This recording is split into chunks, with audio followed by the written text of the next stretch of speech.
Tole nagaa waaqayyo gooftaa isiniif haa ta'u hordoftoota koo akkam jirtu nagaa keessanii fi waaqayyo gooftaa haa galatu. Nagaa kootii tole egaa guyyaa irraa immoo akkuma barsiifata keenya kondiishinarii wantoota adda addaatti dabalee hojjechuudhaan isinii dhiyeessee jira. Innis immoo anaanis wanti na fayyadu isiniinis fayyadaa kan jedhu irraa ka'eetanii kondiishinariin guyyaa irraa akkuma beektanii talbaa irraati. Talbaa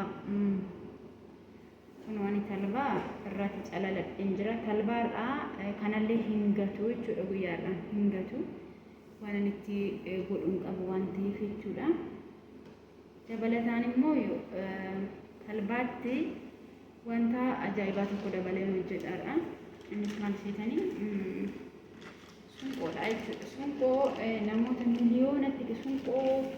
miliyoonatti kan lakkaa'amanii mataa isaanii yeroo dibatanii keessumaa Afrikaa keessatti barsiifata hin taane malee biyya garaa garaa keessatti biyya akka Hindii kana keessatti baay'ee itti fayyadamu. Na ilaaleetanii baay'ee deddeebee garuu naannoo 5 ilaalan ture. Namoota miliyoonaan ilaalamanitti itti fayyadamu jechuudha. Kanaafuu talbaa kana jalii isaa akkuma qopheessetti har'a sunqoo itti dabaleen hojjedha. Sunqoo kana bichaa akkasitti talbaa kana dabaltanii gochuu qofallee osoo hin taane wanti kanallee hojjetachuu hin dandeessu. Kan ammaani maankaa tokkoo fi gimmaashaa sunqoo daakuusaa daakeen jira warra dibanteef asitti naqadheen jira akkuma isin argitanii qodaa qullaatti jechuudha. Tole hordoftoota kiyyaa ergan akkas godhee booddee maaliin godhaa? Zayitii kunuuni zayitiin hojjechaa ture sana fixaan jira jechuudha. Bakka tokkotti daddabanii manni itti dibachaa jira. Xiqqoo isheen zayitiitti dabalaa jechuudha. Maattiin dabalaa? Sunqootti dabala. Xiqqooma isheen jechuun safara isin goone isin akka mataa keessaniif amma isin ga'u isintu beeku waan ta'eef jechuudha.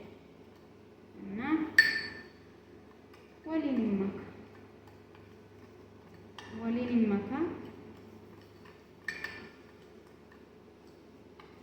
Sunqooni akkuma beekamu ijoollota reefu dhalataniif illee laatama akka biyya keenyaatti. Kanarra darbee immoo fuulallee qaama lallaafisuullee furdinallee laataa jechuudha. Furdina qaama namaaf sunqoo dhuganii furda barbaadanidha. Anan marganii akkasitti waliin kanatti hin dabarsadha. Sababni isaas sitti argamuu dhiisuu danda'a.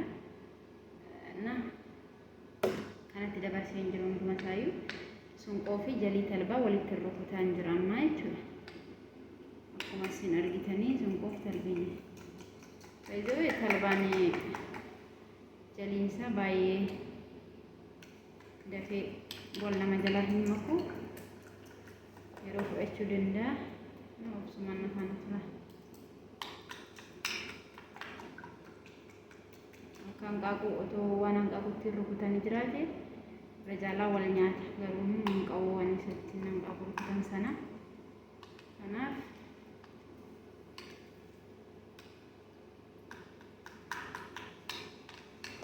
wal nyaachisaan jira. Maaliif sunqoo xiqqoo manka tokko walakka daakuu sunqoo qibaatii kamiyyuu kan mataa koof ta'u kan hin mataa koo dibadhu jechuudha. Isaan kana sadan wal nyaachisaa jira jechuudha. Kun akkas nyaatee jira. Yoo nyaatamu illee harkaan sirriitti yeroo mataa kootti dibu amma mataa koo iddoo qibaatii illee dibadheen jira jechuudha. Qibaatii dibeen jira. Sababni isaas qibaatii irratti xiqqoo kondiishinarii dibuu waan hin barbaanneef akkanaan laafuu waan hin barbaadeef isiniin jedha hordoftoota kiyyaa.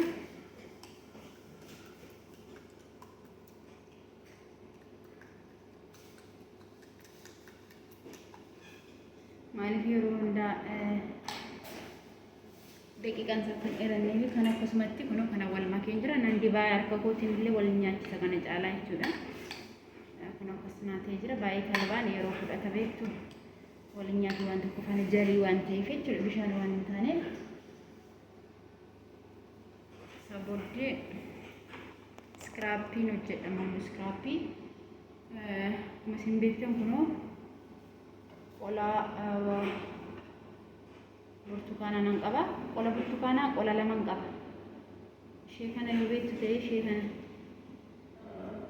sinitti mul'atti kun ishee kana yoo beektu ta'e baay'ee mi'ooti itti dabalaan immoo kun immoo burtukaanii adii isaati jechuun burtukaanii qarmattiiti burtukaaniin vaayitaamin C dha isin beektu vaayitaamin C immoo qaamota bareechuutti gahee guddaa qabu na kanaan durallee otooni gara kanaan dhufin dura isiniin hojjedheen ture na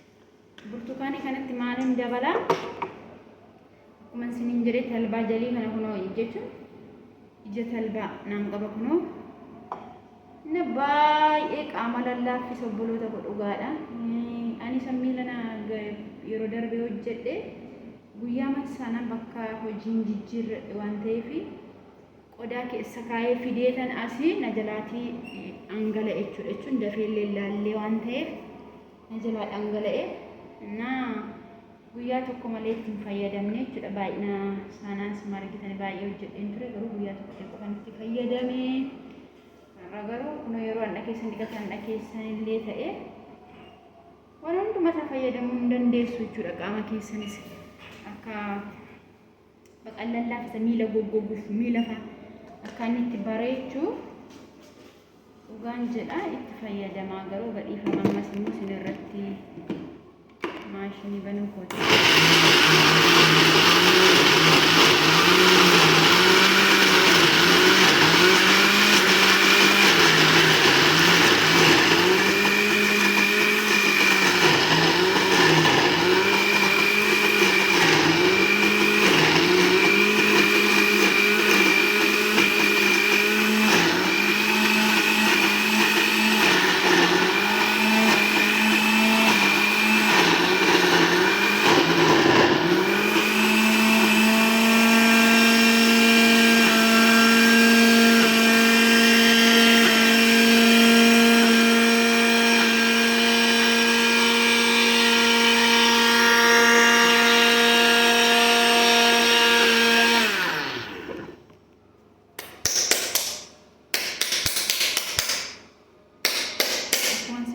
baay'ee intina ta'an liqeeqadha waan ta'eef talbaan kuni baay'ee humna gaafa